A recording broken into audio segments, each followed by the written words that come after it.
Boreal Televisión presenta.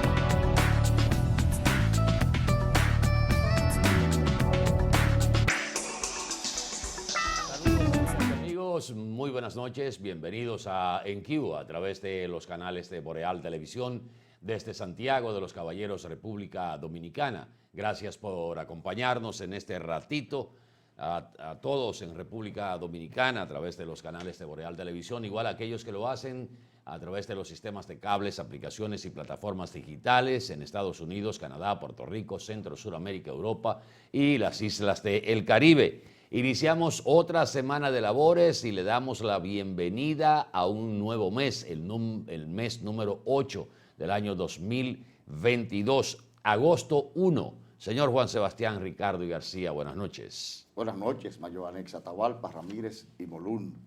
Se fue Iglesias y llegó Figueroa. Ajá, exactamente. Julio y ahora agosto. Y ahora agosto, sí. Queremos dar la bienvenida justamente al mes de agosto con este cambio de escenografía que ustedes están viendo en pantalla. Ya la otra tenía bastante tiempo, era clásica a esta hora de la noche. Esperamos que les guste este nuevo diseño que estrenamos en el día de hoy dentro del proceso de renovación de los programas de Boreal Televisión para toda la República Dominicana. Muchas gracias al ingeniero Cuqui Ramírez, a Cristian Acevedo, que trabajaron esta escenografía para ustedes y para nosotros aquí en Q, igual que también para Mañana Boreal y el café con leche en horas de la mañana. ¿Le gusta el diseño, Juan Muy Sebastián? bonito, está muy elegante y tiene colores más oscuros, es mucho más acogedor. El otro se veía muy bien, pero tenía colores más vivos y ahora en la noche esto es más tranquilizante. Bueno, tiene que ser elegante porque, ajá, y estas dos perchas que están aquí no son elegantes, tienen que estar elegantes. Ya son dos perchas de palito, tú sabes, pero todavía estamos en esto. Señores, Agua Cascada, que es la calidad del agua embotellada, la garantía de la salud suya y la de su familia. Agua Cascada, para sus pedidos, llámese al 809-576-2713 de Agua Cascada, la calidad del agua embotellada. Por supuesto, como cada lunes, muchos temas para el programa y quiero empezar con una sugerencia de mi parte a los que son encargados de la construcción del monorriel y el teleférico en Santiago de los Caballeros. Miren, la ciudad de Santiago está como estaba Santo Domingo en la última década de los años 90, con el primer gobierno del presidente Leonel Fernández, cuando se empezaron a construir los túneles y los elevados, y había una promoción que decía, hoy son problemas, mañana serán soluciones, hoy son tapones, mañana serán soluciones. Y justamente Santiago está entaponado en una gran parte de su recorrido urbano por las estaciones del monorriel y del teleférico que se están construyendo en Santiago, principalmente en la avenida 27 de febrero y la Antonio Guzmán con circunvalación sur en el puente Hermanos Patiño, donde se están haciendo estas construcciones y prácticamente se han quedado ambas vías con un carril disponible en ambas direcciones. A partir de la 27 de febrero, a partir de la avenida Inver, camino este-oeste, o sea, hacia las colinas, pues prácticamente eso está cerrado, más desde el puente de piedra de ahí de Pueblo Nuevo, donde también se están haciendo unos trabajos en la avenida 27 de febrero para la estación del monorriel. Todo esto hace que la ciudadanía sienta que todo está entaponado. Hay pocas alternativas para crear vías de acceso a esos lugares fuera de las que tenemos, y eso es un problema que hemos tenido siempre en Santiago, de conectividad vial, norte-sur, y aunque tenemos una conectividad buena este-oeste, pero norte-sur también se tranca, y cuando se intervienen arterias de tráfico como la 27 de febrero, la avenida Inver, la Juan Pablo Duarte, pues innegablemente que esto se siente tal como lo sentimos con la avenida Francia cuando estaba en reconstrucción. Creo que hay que hacer una campaña vial, una campaña de orientación a los usuarios del transporte y sobre todo a la gente, a los conductores privados. Si usted tiene una oportunidad de buscar una alternativa que no sea la 27 de febrero, pues úselo y dejemos el transporte, la circulación de vehículos, dejémosla para el transporte público que difícilmente pueda variar su ruta. Pero la limitación de un carril a un carril en ambas direcciones está congestionando de sobremanera el tráfico en esa zona. Lo ideal fuera que se diera información, que se buscaran algunas vías alternativas y que se orientara, sobre todo, reitero, a los conductores privados para que eviten esa vía y dejar entonces esos carriles que se han quedado habilitados para el transporte urbano aquí en Santiago. Sería una iniciativa que entiendo llenaría, o sea, bajaría un poco la presión que estamos sintiendo con la construcción de estas obras. Déjame decirte algo, Atahualpa, aunque uno le haga esa solicitud a los encargados de la construcción de esas obras viales, o de solución, no viales, o de solución de tránsito, es que es difícil. Es que para tú buscar acceso hacia ese lado de la ciudad, tienes o la 27 de febrero o la Salvador Estrella Sadalá, única y exclusivamente. No hay vías alternativas, porque lo que tú has dicho, Santiago tiene un grave problema de conectividad que aún no ha sido resuelto. Joaquín Balaguer planteó en su penúltimo periodo de gobierno la ampliación de la avenida hoy Antonio Guzmán Fernández, que era la General López, y que se llevara medio Pueblo Nuevo, medio, ¿cómo se llama eso para allá? Toda esa zona, y saliera a la Estrella Sadalá y se conectara con la Circunvalación Norte, porque eso estaba dentro de... La Circunvalación no está programada desde ahora. La Circunvalación Norte tiene 30, 40 años de trazada, en planes. Entonces, eso hubiese sido una vía alternativa. Y a eso tú le sumas que Corazán decidió intervenir las tuberías de la 27 de febrero desde la Inver hasta la rotonda del Ensanche Libertad. Dime tú. Bueno, el asunto es que la sugerencia podría ser al sector privado, que es el que dispone de más tiempo cuando sale a hacer sus diligencias y sus cosas para que evite esa zona, evite esas vías y el sector privado que busque otros carriles. Entremos en otro tema. Bueno, no han reducido más gente. Bueno, no, hasta ahora van... ¿Verdad? Y viste lo que tú me dijiste, que quizás no pasaba el miércoles, el aumento aumento de la tasa. Yo te dije que el Banco Central iba a seguir la ruta, porque eso es lo correcto. No puede haber disparidad entre los intereses nuestros y los de nuestro principal socio comercial. ¿Me entiendes? Porque eso trae problemas de... Y el Banco Central, señores, está haciendo lo que puede y lo que debe, porque el Banco Central es el encargado aquí de la política de precios y de la estabilidad cambiaria.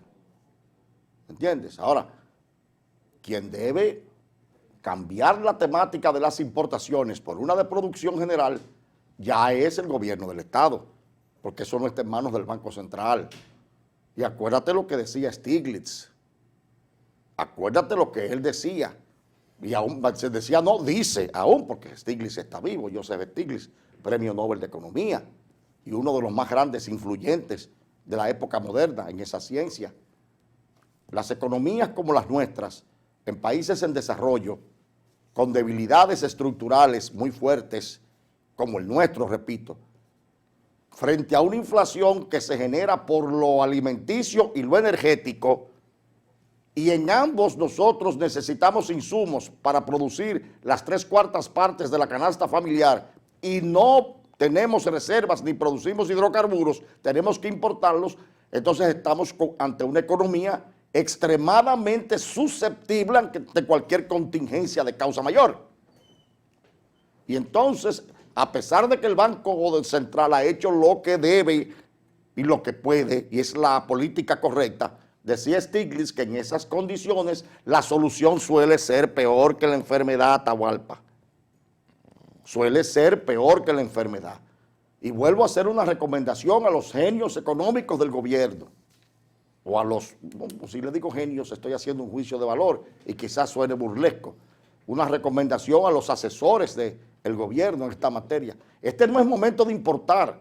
Si hay un momento de carestía, si estamos en una época de carestía, lo correcto ahora es aumentar la producción orientada hacia lo exportable y vamos a reducir la diferencia de la balanza de pagos. Y eso ayuda muchísimo. Al mismo tiempo que el gobierno debe, de por Dios, ajustar el mandato presupuestario a los gastos de capital, que son los que hacen un contrapeso en una economía como la nuestra, que a marzo de este año la tasa de desempleo estaba en 322,000. 15,000 menos aún que la época prepandémica. O sea, que no me vengan a mí a hablar del pleno empleo y no se ha recuperado el empleo. Eso no es de la época prepandémica. Entonces, esto puede generar, si no hay cuidado del Estado, del gobierno, no del Banco Central, que lo está haciendo de manera correcta, porque esa es la manera de, no solo de parar la inflación, como lo dicen algunos. El Banco Central, Atahualpa, está cuidando que no haya fuga de capitales y está cuidando la estabilidad cambiaria, es lo correcto, para evitar una debacle. Pero aún así, las medidas pueden en un momento resultar peores que la propia enfermedad. Y lo decía Stiglitz con mucha razón, porque de eso hay evidencias más que sobrantes. Miren, este es un tema que la semana pasada casi pasó desapercibido, porque sucedió en una audiencia con el caso de César Emilio Peralta, mejor conocido como César el Abusador.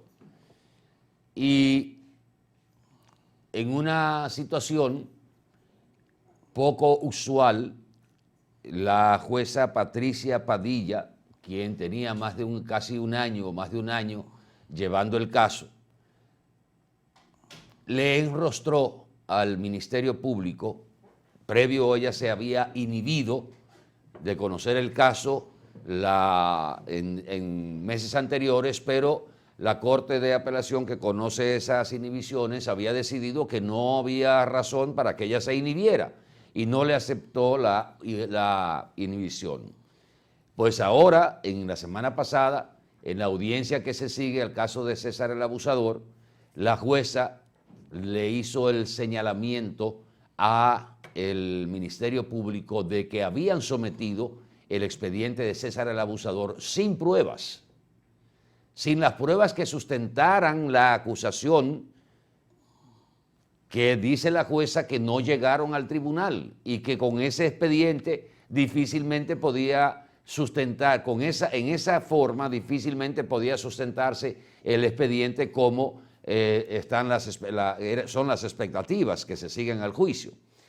E interrumpió también en su ponencia y solicitud de inhibición por parte de la representante del Ministerio Público, en este caso de la Unidad Antilavado, y resultó que entonces la Corte de Apelación, que conoció la solicitud de inhibición por parte del Ministerio Público, decidió que ciertamente la jueza Patricia Padilla había incurrido en una falta del debido proceso al interrumpir al Ministerio Público en su solicitud de inhibición, pero ya ella se había inhibido de por sí. Lo que resulta llamativo es que sea la jueza que le haya señalado al Ministerio Público que las pruebas no están del caso de César el Abusador. Ahorita resulta que, de acuerdo al criterio de esta jueza, prácticamente ella tendría que dictar un auto de no al lugar y todo el mundo libre. O sea, son de las cosas que se le enrostran al Ministerio Público y uno puede pensar, quizás de manera hasta especulativa o temeraria, que a nadie se le puede ocurrir que un ministerio público lleve a presentar un caso, una denuncia sin las pruebas depositadas o depositar las pruebas para sustentar ese expediente, a menos que no haya interés de que el caso se caiga en los tribunales, como se ha hablado de que se preparó el caso de Odebrecht para que se cayera en los tribunales y no hubiese forma de condenar a los imputados en la República Dominicana. Y en el caso de César el Abusador, todo parece indicar que manos peludas o manos extrañas también trabajaron para que el caso se caiga en los tribunales. Y de acuerdo a las declaraciones de la jueza en plena audiencia, eso parece ser lo que se hizo con la preparación de ese expediente sin depositar las pruebas. El caso no pasó, no tuvo gran resonancia ya al cierre de la semana y solo se convirtió en una especie de titular de páginas de interior de los periódicos. Pero es que eso tiene la figura de el jorobado de Notre Dame, Atahualpa. Eso tiene esa figura. Porque ¿a quién se le ocurre abrir un expediente contra cómplices de un autor principal que está siendo juzgado en otro sitio?